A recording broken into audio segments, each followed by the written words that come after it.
निर्माणों के पावन युग में हम चरित्र निर्माण न भूले, स्वार्थ साधना की आंधी में वसुधा का कल्याण न भूले। निर्माणों के पावन युग में हम चरित्र निर्माण न भूले, स्वार्थ साधना की आंधी में वसुधा का कल्याण न भूले। मानयगम यथा सिंधु है, संघर्षों का पार नहीं है, किंतु डूबना मझधारों में साहस को स्वीकार नहीं है। स्वार्थ साधना की आंधी में वसुधा का कल्याण न भूले। Hello student, good morning. कैसे हैं आप सब? आइए आज पढ़ते हैं क्लास 9 का गतिज ऊर्जा का व्यंजक, है ना। हमारे YouTube चैनल एक्सीलेंट क्लासेस के माध्यम से आज पढ़ने जा रहे हैं गतिज ऊर्जा का व्यंजक। ठीक है, तो गतिज ऊर्जा का व्यंजक क्या कर रहा है?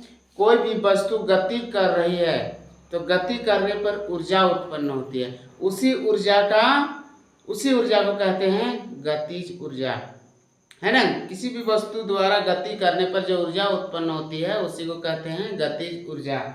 उसका फॉर्मूला क्या बोल रहा है? E के इक्वल टू 1/2 mv स्क्वायर। ठीक है, E K energy of kinetic equal to 1/2 m means mass, mass means द्रव्यमान, v मतलब वस्तु का अंतिम वेग, वेलोसिटी, है ना।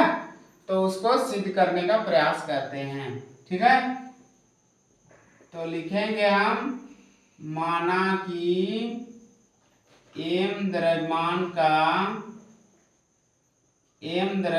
का कोई वस्तु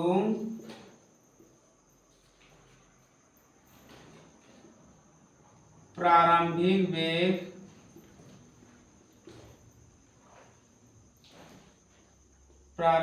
वेग u से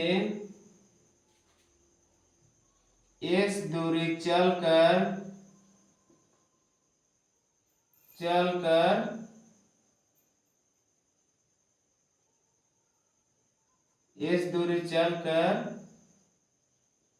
उसका चलने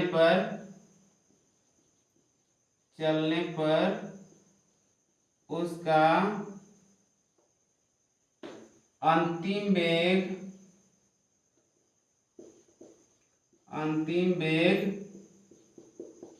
भी हो जाता है और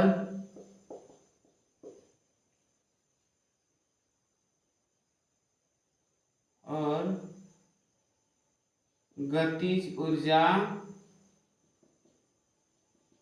E के उत्पन्न होती है। ठीक है, अर्थात क्या होता है? किसी भी वस्तु पर कार्य करने पर उसका गतिज ऊर्जा E के उत्पन्न होती है, अर्थात कार्य और गतिज ऊर्जा बराबर होती है ना। तो इसको हम कैसे सिद्ध करेंगे? गति के तीसरे समीकरण से सिद्ध करते हैं। गति के तीसरे समीकरण से। गति का तीसरा समीकरण क्या बोल रहा है? v square equal to u square plus 2as, है ना। तो v स्क्वायर इक्वल टू क्या बोल रहा है? कोई भी वस्तु, कोई भी पिंड गति करने पर विराम अवस्था से गति की अवस्था में आने पर उसका प्रारंभिक वेग 0 होता है और गति की अवस्था से विराम अवस्था में आने पर उसका प्रारंभिक वेग 0 होता है, अर्थात अवस्था परिवर्तन करने पर प्रारंभिक वेग 0 होता है ना। और अंतिम वेग उत्पन्न, जहां अंतिम वेग, जैसे वस्तु चलना स्टार्ट किया अंतिम वेग शुरू हो जाता है और अंतिम वेग जैसे ही शुरू हो गया प्रारंभिक वेग इधर 0 होने लगेगा। ठीक है ना, अर्थात क्या लिखेंगे, इसका मान 0 हो गया प्लस 2a, शून्य का इसका शून्य ही हो जाएगा, तो लिखेंगे u बराबर 0 है ना। अब भी इसका इक्वल टू क्या हो जाएगा, 0 से इसको ऐड कर देंगे तो इसके साथ मिल जाएगा, यानी 0 से किसी भी संख्या को मान लीजिए 0 जोड़ 4 कितना होगा, 4 ही होगा, 0 जोड़ 5 कितना होगा, 5 ही होगा, है ना। जोगात्मक तत्समक नियम के आधार पर शून्य से किसी भी संख्या को जोड़ते हैं तो जिस संख्या को जोड़ते हैं वही संख्या प्राप्त होती है। तो ठीक उसी तरह से हम इससे इन लोगों को जोड़ेंगे तो यही संख्या ही बनेगा, 2as हो गया।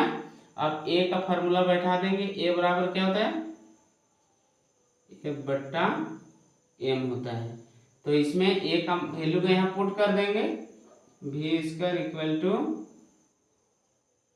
2 गुना f/m गुना s, ठीक है। अब सबको गुना कर देंगे तो उधर कितना हो जाएगा, 2fs/m हो गया। अब क्या होगा, fs को अकेला कर देंगे,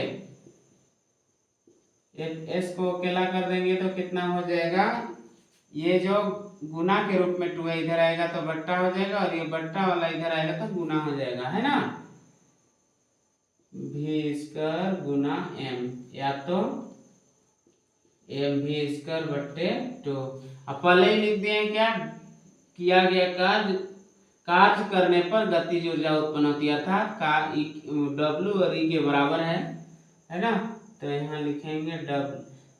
तो सबसे पहले तो हम जानेंगे Fs बराबर क्या होता है, W होता है, कार्य बराबर किसी वस्तु पर लगाया गया बल गुना तय किया गया दूरी, सब्सटेंस, है ना। W इक्वल टू क्या लिखेंगे, इसको आगे कर देंगे तो 1/2 mv², और कार्य और गतिज ऊर्जा, कार्य करने पर गतिज ऊर्जा ही उत्पन्न होता है, किसी भी वस्तु पर कार्य करेंगे तो उस पर गतिज ऊर्जा उत्पन्न हो जाती है ना। तो कितना हो जाएगा, E के इक्वल टू 1/2 mv², ये है आपका गतिज ऊर्जा का व्यंजक। ये हो गया आपका प्रूव्ड हो गया, सत्यापित हो गया, है ना। तो अच्छी तरह से ड्रॉ कर लीजिए, और अच्छी तरह से अगर समझ में आ गया, उम्मीद करते हैं दोस्तों कि अच्छी तरह से समझ में आ ही रहा होगा। अगर कहीं पर समझ में दिक्कत आ गया है तो कमेंट करें, और अच्छी तरह से अगर यदि समझ में आ गया तो अपने दोस्त के पास शेयर कर दीजिए, शेयर कर दीजिए। और यदि कहीं पर दिक्कत है, समझ में नहीं आ रहा तो कमेंट करें, और कमेंट करना ना भूलें। आप यदि कमेंट करते हैं तो हमें भरोसा मिलता है दोस्तों, ठीक है ना।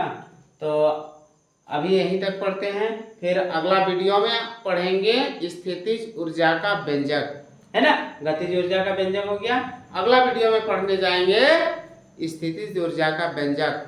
Thank you.